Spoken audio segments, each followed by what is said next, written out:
There you go. You know how you gut for you. Chest out, gut in. Suck it in. Is that the Air Force mantra? Yeah. Chest out, gut in. Hey folks, it's Uncle Jay, and we're here at VFW Post 1970 in Nashville, Tennessee. I'm talking here with Tom Parks, Marine Gunner. How you doing, Tom? I'm very well, Jimbo. Well, Tom's here as a member of the National Heroes Tour. He's a 5 combat tour veteran, 1 in Afghanistan, 2 in Iraq, and he won the Silver Star. They gave us quite a reception here, cooked us breakfast, showed us a lot of love. We got the Rolling Thunder motorcycle folks going to take us down the road. Now, Tom, one of the points of the tour is to make sure that folks understand that the voices on the ground who have been in Iraq, who have been in Afghanistan, need to be part of the conversation. And I guess that's something that you've been very interested in. Well, I believe I'm a humble servant leader for those that are over there right now. I can tell my story, but my story is their story. And those that fight in rooms no bigger than the men's room here at the VFW understand what up close and personal is all about. And I want to tell their stories. Now, we got General Petraeus will be testifying April 8th in Washington, D.C., and our tour is rolling there with a head speed of momentum. They went ahead and disrespected us in Minnesota, wouldn't let us speak at Pete Heggs' high school, but now General Petraeus on April 8th will be testifying before Congress, and Vets for Freedom is bringing 400, 500, maybe 600 Iraq and Afghanistan vets to an event called Troops on the Hill, and they're going to go ahead and make sure that Congress knows that the folks who have been there and have seen what's going on think we ought to win, and that's really the theme of the tour. Let them win. Yeah, let them win, and I'll tell you, that's going to be quite a band of brothers. Not only you and I will be there, however, all of our state representatives will be there from Vets for Freedom, and I can't wait to meet up with them. I think the kind of message you get when you get that many folks who have been in combat and right now know that we are ahead. And you can look at the fighting in Sadr City and you can worry about Basra, but I'll tell you one thing. Those are the last stands of a dying entity. I don't think they can make it. No, it's great to see the progress that's being made. What you see on the TV and in the newspapers right now is the Iraqi security forces and the Iraqi police forces fighting against the Mahdi army. Whether we're taking a step back or a step forward, it takes time. Give us a few days and they'll exploit success on the Mahdi army. And there is the heart of counterinsurgency. You got to keep the people safe and knock down their enemies, allow them a chance to build a country. Well, hey, Tom, thanks a lot. Thanks for being on the tour. Good to meet you, and we'll see you in D.C. Thank you, Jimbo. We're still here at the VFW Post 1970 in Nashville, Tennessee.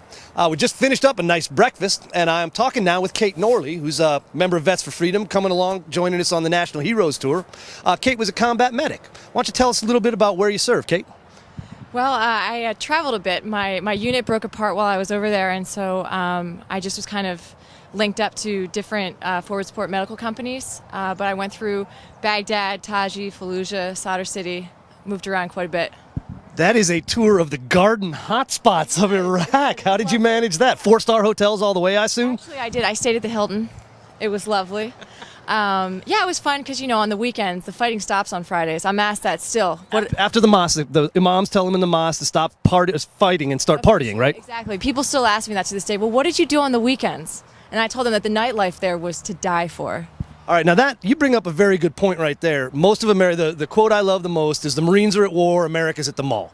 Yep. So, Kate, you're on the National Heroes Tour with Vets for Freedom. We're on our way from Nashville, heading east towards D.C., going to be in there for Troops on the Hill when General Petraeus testifies again. What do you think is the message that you want to put out to folks we meet along the way? Turn off your television and open your ears, mind, and hearts, because you're going to hear the true story from us. And I think you can see the genuineness in all of our eyes, or veterans of previous conflicts that listen from the heart. Don't watch TV. Those guys, unfortunately, they make top dollar to kind of put a little special sauce on their stories, and it's just not the truth. So hopefully we'll have some support to really be willing to hear what's actually going on. Sadly, there's a horrible example of that right now. Yesterday's Washington Post had a story about a reporter of theirs who's embedded with the Mahdi army in Basra right now, reporting on how they're using Iranian projectiles and all the stuff that is coming from the Revolutionary Guards. And the Washington Post thought it might be a good idea to put that in a paper. I mean, I can't imagine embedded reporters with the Japanese on Okinawa or the SS in France on the invasion of Normandy. It's shameful, and I think that's part of the reason that this is going on. Anything interesting happened as far as your time in Iraq? Anything that sticks out in your mind? Well, actually, I have something that I just recently came full circle. I had the opportunity to go over and speak at the University of Baghdad, or what was left of it, during my tour. And there was one class that was basically, having to do with agriculture, and that was the one class that women were allowed to attend. It was a small class, but they offered to them through civil affairs, would you like to meet, an American soldier? And there was about 10 of them that, obliged to that. And, with mass security, they got me into the classroom, and I met with these women through a translator, and it was such a humbling experience. I mean, to really share with them, the freedoms that we as American women have, and our ability, to kind of really contribute in society was momentous. And it's okay.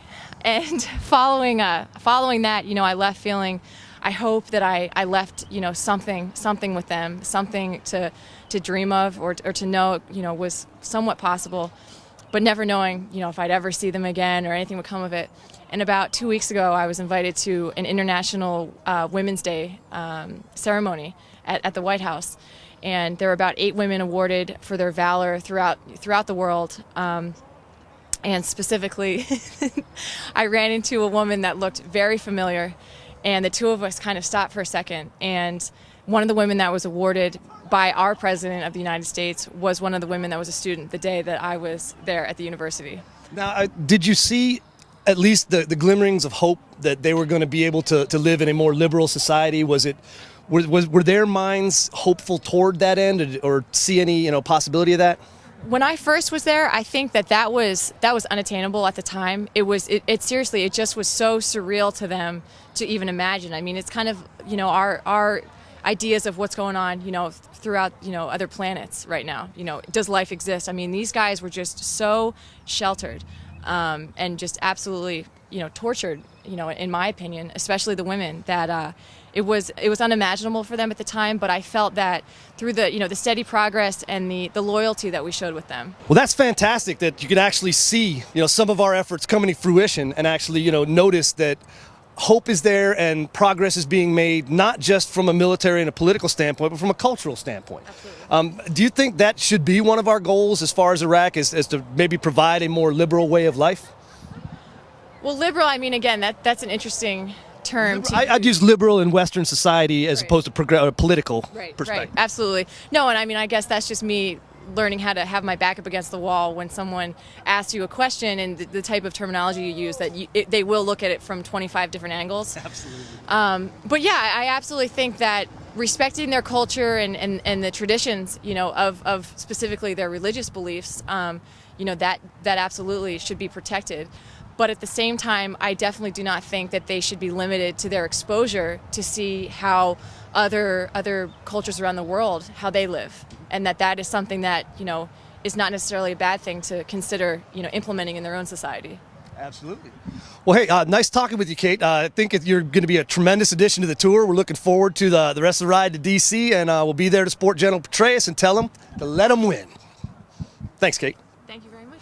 Right. Hey, folks, it's Uncle Jay.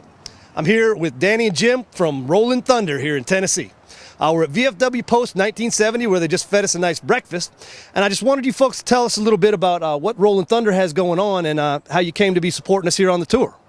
Well, Rolling Thunder is a veterans group that supports the POW/MIA issues.